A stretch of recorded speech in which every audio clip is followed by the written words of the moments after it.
काले अग्नि सानिध्ये स्नाता स्नाता रोहिणी अभ्यंगे अपतिते अक्लिवे पिता तुभ्यं प्रदास्यति। वहाँ पर क्या कहा उसने कि तस्मिन काले की उस समय जब आप हमारे घर में आओगे तब मेरे पिताजी आपको अभ्यंगे आपका कोई अंग ही नहीं है, अपतिते आपका कोई चरित्र जो है वो हनन नहीं हुआ है, आप कुलीन घर के व्यक्ति हैं, एक सज्जन व्यक्ति हैं, ऐसा जान करके मेरे पिताजी आपको कन्या का दान, मेरी बहन का दान दे। तो उसके बाद तिलक हुआ। फिर आपने क्या किया कि नवग्रह शांति का विवाह के साथ वैसे कोई संबंध नहीं है, क्योंकि हमारे ग्रह जो होते हैं इस समय बड़े भारी होते हैं हम पर। कई बार ऋष ग्रह होते हैं तो हम सूर्य आदि नवग्रहों के क्या करते हैं, उनका आवाहन करते हैं कि हमें सभी अपने कुल देवता का भी, देवी देवताओं का, नवग्रहों का हमें आशीर्वाद मिले, तो हम उनको सादर आमंत्रित करते हैं। मतलब आपने पूजा की, उनको पहले उनका अपने घर में बुलाया, उनका आवाहन किया, फिर उनकी पूजा की, फिर उनसे प्रार्थना की कि हम पर आपका आशीर्वाद बन जाए, और नवग्रहों की तृप्ति के लिए फिर आपने क्या किया, हवन किया, और हवन करने के बाद ग्रहों को प्रसन्न किया, और उसके बाद आपने क्या किया, वर यात्रा के लिए आपने इस मुकुट को धारण किया। क्योंकि आप उससे जब आपने मुकुट धारण कर लिया, हम आपको रुद्र स्वरूप भगवान शिव के स्वरूप मानते हैं या भगवान विष्णु के स्वरूप मानते हैं कि आप विष्णु रूप हैं, और ये लड़की जो है ये लक्ष्मी का रूप है।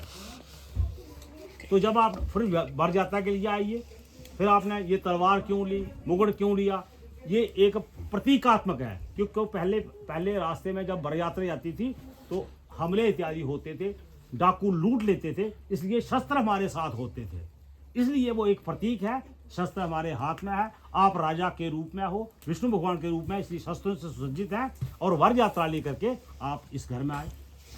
ठीक है, वर यात्रा में इनकी फिर दोनों परिवारों की जो बड़े थे, लड़की के पिता और आपके मतलब जो भी थे ताया जी, उन्होंने मिलनी की, वर यात्रा का स्वागत किया, और आपको निमंत्रण दिया कि आप जो हमारे द्वारा बनाया हुआ जो भोज है उसको ग्रहण कीजिए। और वहाँ पर आपने जयमाला वगैरह आपकी हुई, और उसको गंधर्व विवाह है। जयमाला क्या है, वो गंधर्व विवाह है। विवाह भी कई प्रकार के हैं, 8 प्रकार के विवाह है। गंधर्व विवाह है, प्रेम विवाह है, और भी बहुत से विवाह है, लेकिन ये कौन सा विवाह है, ये हम ब्रह्म विवाह है। ये सबसे उत्तम विवाह जो है यही विवाह है, जिससे हम गृहस्थाश्रम में प्रवेश करते हैं। ऐसा ही एक सनातन धर्म में ही एक ऐसा विवाह है, जो विवाह जो है वो जन्म जन्म का बंधन है। हम इसको 7 जन्म का बंधन मानते हैं, क्योंकि ये बंधन अटूट बंधन है। पति पत्नी का एक रिश्ता है, वो एक पति पत्नी भी है, वो एक मित्र भी है, और एक हर दुख सुख में वो साथ रहते हैं। इसलिए इस विवाह को सबसे उत्तम माना गया है। फिर जब आप जहाँ पर आए तो आपने जहाँ पर सबसे पहले इन्होंने आपका द्वार पर आपका पूजन किया, क्योंकि आप विष्णु के रूप में, रुद्र के रूप में इनके घर में आ रहे हैं। इस कन्या का दान ग्रहण करने के लिए, सबसे उत्तम दान जो कन्यादान है उसको ग्रहण करने के लिए आप इस घर में आए। तो उसके बाद सबसे पहले आपके इन्होंने पाँव धोए, ठीक है ना। आपके पाँव क्यों धोने थे, आप तो इनसे बच्चे के समान है, लेकिन इस समय नहीं। जब तक आपने ये मुकुट धारण किया हो तब तक बच्चे के समान नहीं है। ऐसे उनके आप बच्चे के समान है, लेकिन तब तक आप विष्णु के रूप में हैं, रुद्र के रूप में हैं। तो इन्होंने आपके पाँव धोए, फिर जो इनसे बन पड़ता था आपकी पूजा की, आपको जो स्वर्ण दान दिया, अंगूठी धारण करने के लिए दी, फिर आपसे प्रार्थना की कि आप शिव के रूप हैं, और मैं आपकी पूजा करके इस अपनी बच्ची का दान जो है आपके हाथ में दूंगा, इस लक्ष्मी रूपी कन्या का दान दूंगा। तो उसके बाद आपको 2 आसन दिए, उन्हें बैठने के लिए आसन दिए, संकल्प किया था कि विष्टर, वो क्या है, पवित्र आसन है, साधु भवन आस्थान। ठीक है, ये आप अच्छे व्यक्ति हैं, कुलीन घर के व्यक्ति हैं, ऐसा जान करके मैं आपकी पूजा करना चाहता हूँ, और आपको इस अपनी बेटी लक्ष्मी रूपी बेटी का आपको मैं दान करना चाहता हूँ। उसके बाद आपका फिर तिलक किया, आपको आचमन दिया, फिर आपको मधुपर्क जो सबसे उत्तम प्रसाद है वो देवताओं को दिया। जब देवताओं की पूजा होती है उस समय दूध, शहद और ये दही जो है, इनको तीनों को मिला करके एक मधुपर्क बनाया जाता है। भगवान शिव के अर्पण होता है, वो भगवान विष्णु को अर्पण किया जाता है। तो वही आपको प्रसाद इनको दिया, ग्रहण कीजिए और प्रसन्न होइए। मतलब विष्णु रूप में आपकी भक्ति की, उन्होंने प्रार्थना की। उसके बाद इन्होंने क्या किया, फिर जहाँ पर आपकी पूजा की, फिर आपने क्या किया कि आपने इनको वस्त्र दिए, 2 वस्त्र पहले इसको कन्या को दिए, अपने कंधे पर दिए थे ना डोरियां, और 2 खुद लिए आपने कि आज से आपका एक उत्तरदायित्व है, क्योंकि ये आपको इसको पत्नी के रूप में आप ग्रहण कर रहे हैं। सबसे पहले इसकी हर कामना की पूर्ति करना आपका आज से धर्म है, क्योंकि आप गृहस्थाश्रम में प्रवेश कर रहे हैं। सबसे इसकी कामनाओं को पूर्ति करनी है आपने, उसके बाद खुद कुछ ग्रहण करना है। उसके बाद फिर उन्होंने क्या किया, वस्त्र दान करने के बाद उन्होंने कन्यादान किया, क्योंकि पिता का एक बेटी जो होती है उसका क्या होता है, वो पिता के घर में होती है तो पिता के संरक्षण में होती है, जब थोड़ी सी बड़ी होती है वो भाइयों के संरक्षण में होती है, और जब वो उसका कन्यादान हो जाता है वो पति के घर में जाती है तो पति उसका संरक्षण करता है, मतलब पति उसका रक्षा करने वाला है। क्यों? क्योंकि वास्तविक रूप में स्त्री जो है वो एक कोमलांगी है, ठीक है ना, वो शरीर से इतनी वज्र देह नहीं है उसका, इसलिए उसकी रक्षा करना पुरुष का कर्तव्य है, तो उसका सम्मान करना भी उसी का कर्तव्य है। तो आपने वस्त्र दिए, फिर इन्होंने आपसे प्रार्थना की, कन्यादान किया, क्योंकि आज तक इनका कर्तव्य था। इन्होंने इसका पालन पोषण किया, इसको बड़ा किया, इसको विद्या का दान दिया, इसको गहनों से युक्त किया, अलंकरण से युक्त किया, और फिर आप इसका हाथ जो है वो संकल्प लेकर के तीनों दादा, परदादा, दादा और पिता तीनों का नाम लिया, तीनों का गोत्र का मेलन हुआ। उसके बाद इन्होंने कन्यादान करके आपके हाथ में दान दे दिया। फिर आप जहाँ पर आए 3 प्रदक्षिणाएं आपने अकेले दी, जहाँ पर आकर के धीरे अकेले, तो क्योंकि हर व्यक्ति पर 3 प्रकार के ऋण होते हैं, पितृ ऋण होता है, ऋषि ऋण होता है और देव ऋण होता है। पितृ ऋण के लिए क्योंकि आज से माता पिता के लिए जो कुछ करना है, अपने पितरों के लिए जो कुछ करना है, श्रद्धा से करना है, तो उस ऋण को हम तभी मुक्त होते हैं जब अपने हम बड़े बुजुर्गों के लिए जो हमारे बीच में नहीं है उनके लिए कुछ करेंगे, तो हमें उनका आशीर्वाद मिलेगा। जो ऋषि आपके घर में आएगा, वो साधु संत आएगा जिसने ये सामाजिक व्यवस्था बनाई है, जो आपके द्वार पर आएगा उसको भी आपने दान दक्षिणा, क्योंकि सबसे उत्तम आश्रम जो है गृहस्थाश्रम है। कोई ब्रह्मचारी आएगा तो भी आपसे कुछ लेकर के जाएगा, कोई सन्यासी आएगा तो भी गृहस्थाश्रम में होगा उससे ले जाएगा, कोई वानप्रस्थ वाला आएगा तो भी इसी आपके गृहस्थाश्रम में आएगा और आपसे कुछ लेकर के जाएगा। इसलिए इसको सबसे उत्तम गृहस्थ आश्रम माना गया है। सबसे आश्रम जो उत्तम आश्रम है ये गृहस्थ आश्रम है।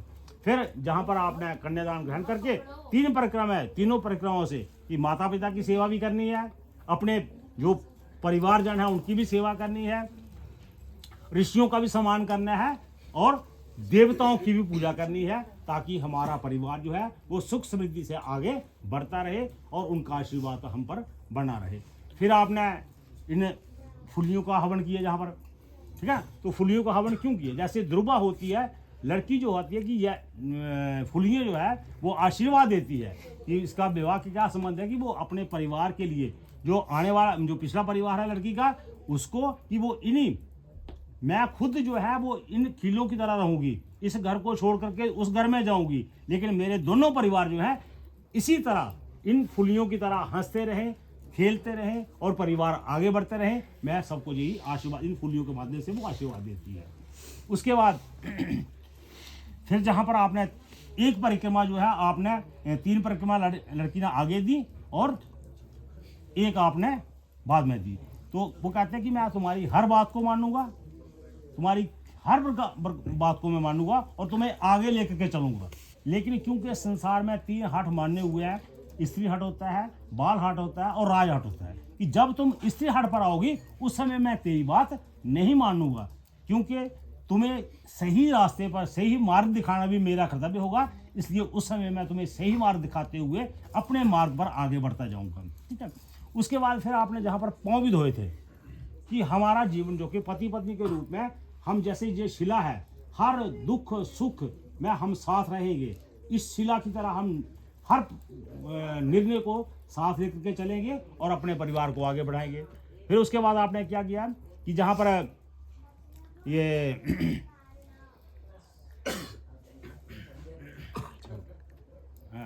पाँव धोए शिला पर और फिर आपने अकेले दी कि उसमें मैं तुम्हें साथ लेकर के अपने ये सारी बात करूंगा।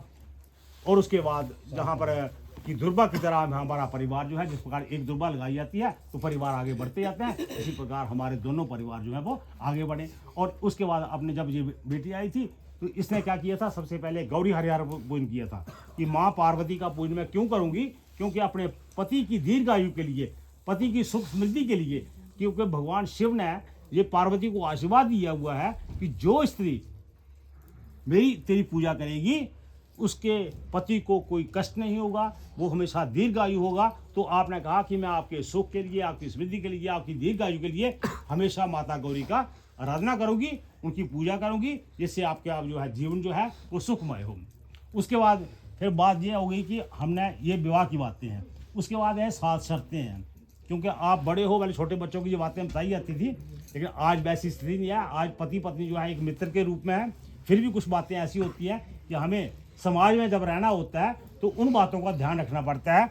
तो लड़का कहता है स्त्री नाम श्री वाम पार्श्व कथम तुम दक्षिणे स्थिता मया विवाहिता दत्ता तब पिता च बंधुवी उत्तिष्ठ भाम भागे में पत्नी भाव जल किंचित तब चित्ते अस्ति तद वयस्व मम, कि स्त्रियों की स्थिति जो होती है हमेशा भाम भाग में होती है। तेरे माता पिता ने कन्या दान करके मेरे हाथ में दे दिया, अगर तेरे मन में कोई बात है तो तुम मुझसे कहो, नहीं तो अपने जो मेरा वाम भाग है, जो पत्नी का स्थान है, उसको ग्रहण करो। तो लड़की कहती है कि ना दाने विवाहो सी लाजा होम में, कि दान से विवाह नहीं होता है, लाजा होम से विवाह नहीं होता है, वो अलग बात है, वो मेरा आशीर्वाद था सबको। पिता ने अपना कर्तव्य मारा, उन्होंने दान कर दिया, मैंने आशीर्वाद दिया, मैंने फुलियों का होम कर दिया। विवाहोस्तु तद्यस्पदक्रम, कि विवाह क्या है कि हमारी 7 शर्तें हैं, 7 कदम हम चलेंगे। पहले ये 7 देनी लगाई थी, ऐसे ही 7 परिक्रमाएं करी। तो अगर आप इस बात को मानते हो, अगर मेरी उस बात को आप स्वीकार करते हो, तो मैं आपके वाम अंग आने को तैयार हूँ। उसके बाद है कि धन धान्य, कि परिवार को चलाने के लिए हर व्यक्ति हर वस्तु की जरूरत होती है, अवस्था होती है कि घर में उस परिवार को चलाने के लिए जो जो कुछ मुझे चाहिए होगा वो आपने मुझे ला करके देना होगा। अगर आप इस बात को स्वीकार करते हैं तो मैं आपके वाम अंग आने को तैयार हूँ। तो लड़का कहता है एक विषय कि तेरे उस घर जाने से हमारा परिवार में हर प्रकार की जो है वो समृद्ध होगा, और मैं तुम्हें इस पहले कदम के साथ तुम्हें साथ लेकर के चलता हूँ। अगर कोई और तेरे मन में बात है तो मैं तो मुझसे कह गृह कर्माणि सर्वाणि मया कार्याणि सर्वदा दासीव सर्वबंधु नाम बाजने से मार्जे, कि आज के बाद मुझे आपके घर में जाकर के मुझे उस घर में सारे काम करने हैं। मैं पत्नी का स्थान ग्रहण करते हुए सभी मैं अपने बड़ों की सेवा करूंगी, अपने बड़ों की बात मानूंगी, ससुर ज्येष्ठ सास ननद इत्यादि जो भी लोग होंगे उनकी मन के अनुसार मैं काम करूंगी। अगर फिर भी लेकिन आज से बाद आपने मेरी रक्षा करनी होगी, मेरा पालन करना होगा। अगर आप इस बात को स्वीकार करते हैं तो मैं आपके वाम अंग आने को तैयार हूँ। द्वे ऊर्जे विश्वस्ताम नहीं तू, कि मैं अपनी ऊर्जा के लिए अपने मतलब हर प्रकार से मेरी जो है आप ध्यान रखोगी, इसके साथ ही मैं तुम्हारे इस दूसरे कदम को स्वीकार करता हूँ।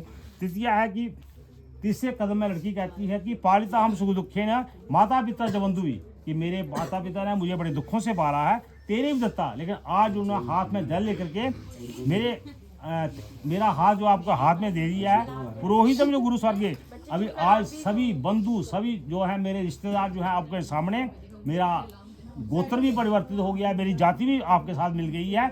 सुखे सर्वम, कि मैं सभी सबको आशीर्वाद ही दे सकती हूँ कि सभी जो है वो सुखी रहें, लेकिन मैंने आपको स्वामी के रूप में पाया है, आपको पति के रूप में पाया है, तो मैं इसी में अपना धर्म समझती हूँ। आपने मेरी रक्षा करनी होगी, आपने मेरा पालन करना होगा। सुख दुखानि सर्वाणि वंदनाच जतोया सह तो ही प्रसन्न मुखी तो ही रुष्टे परिवादनी, कि सुख दुखानि सर्वाणि वंदनाच जतोया सह, ये आज के मेरा हर सुख दुख आपके साथ है। तो ही प्रसन्न मुखी, आप किसी कारण आप प्रसन्न होंगे तो मैं भी खुश रहूंगी। अगर आपको कोई कष्ट होगा, आप दुख होगा, तब मैं आपके कष्ट को दूर करने के लिए हमेशा माता गौरी का आराधना करूंगी।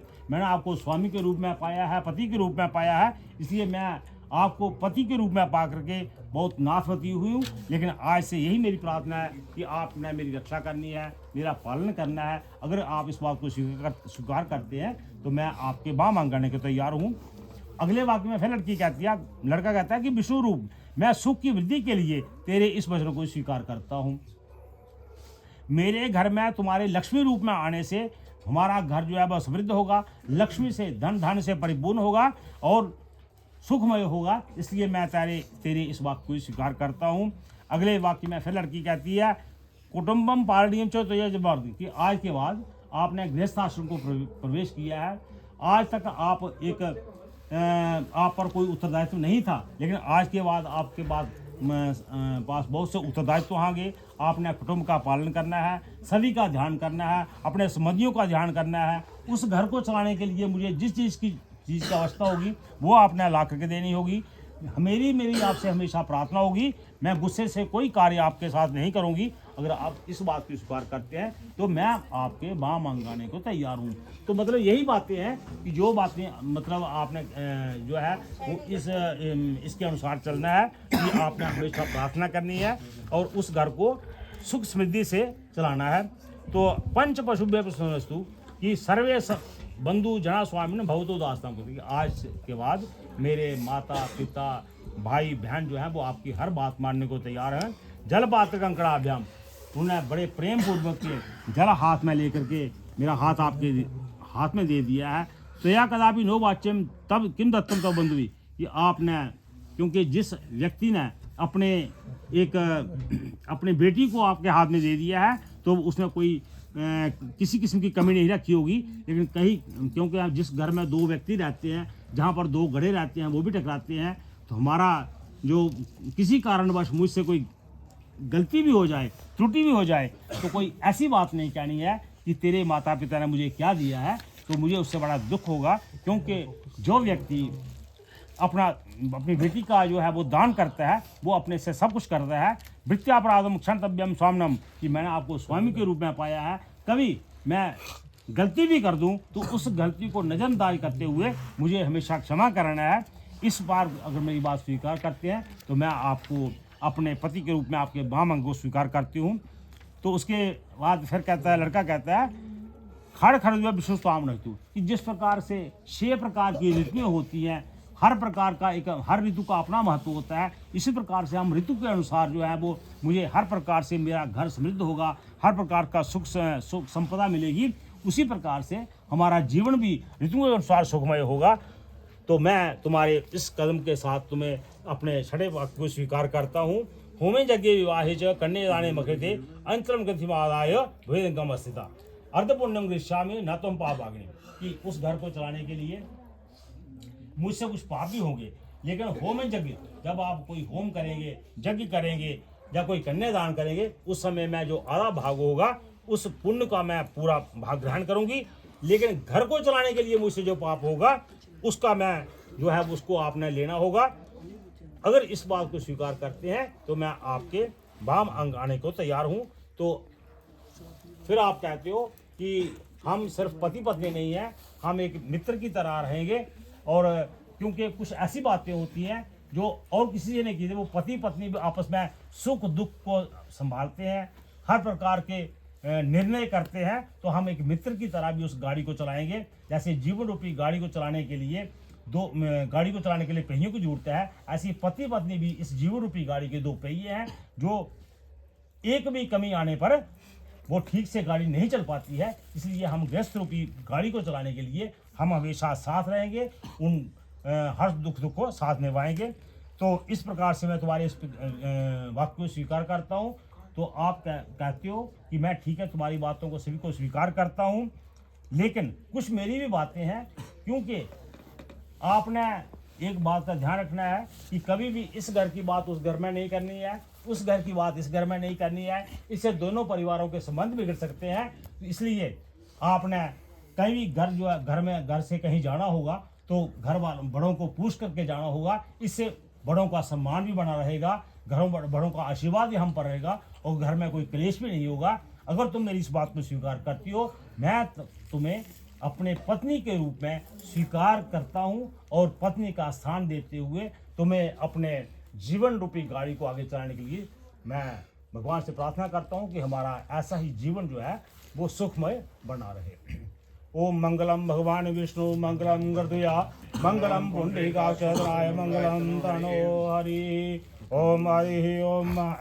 द्यौः शान्तिर्गुं शान्तिः पृथिवी शान्तिरापः शान्तिरोषधयः शान्तिः शान्तिर्विश्वे देवाः शान्तिर्ब्रह्म शान्तिः सर्वगुं शान्तिः शान्तिरेव शान्तिः सा मा शान्तिः सुशान्तिर्भवतु।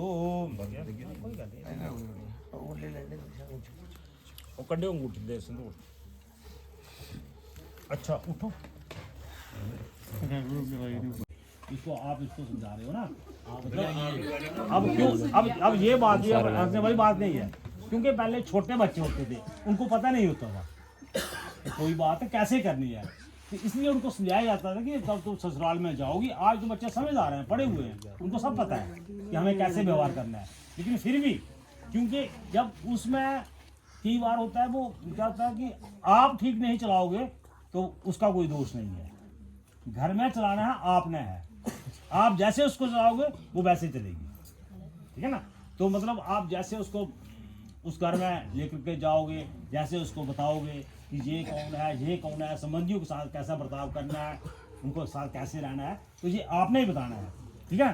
तो आपने कहना है कि क्रोध आलस से रहित हो गई, क्योंकि इसमें ऐसा कोई दोष नहीं है, लेकिन फिर भी आपने अपनी तरफ से बताना है कि आपने क्रोध नहीं करना है, बिना कारण के क्रोध नहीं करना है। क्यों क्रोध जो होता है वो क्या करता है, हमारी बुद्धि का क्षय करता है, उससे हमें हानि पहुंचती है। क्योंकि गुस्सा ऐसी चीज होती है कि हमें एक सेकंड में हम गलत काम कर देते हैं, फिर हम सोचते हैं कि हमने ऐसा क्यों किया, क्योंकि वो क्रोध के कारण होता है। इसलिए उसको कहना है कि आपने क्रोध नहीं करना है। आलस्य, क्योंकि आलस सभी दुखों की जड़ है, इसलिए आलस भी नहीं करना है।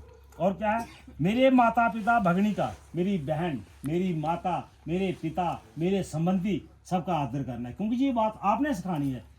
अपने आप सबका आदर करोगे तो ये अपने आप करेंगे, ठीक है। और क्या है कि आपने ऐसी जगह पर भी नहीं जाना है जहाँ पर गलत लोग बैठे हों, क्योंकि समाज में बहुत किस्म के लोग होते हैं, इसलिए उनसे भी बच करके रहना है। बिना आज्ञा के, बिना बड़ों की आज्ञा के आपने बाहर नहीं जाना है। मतलब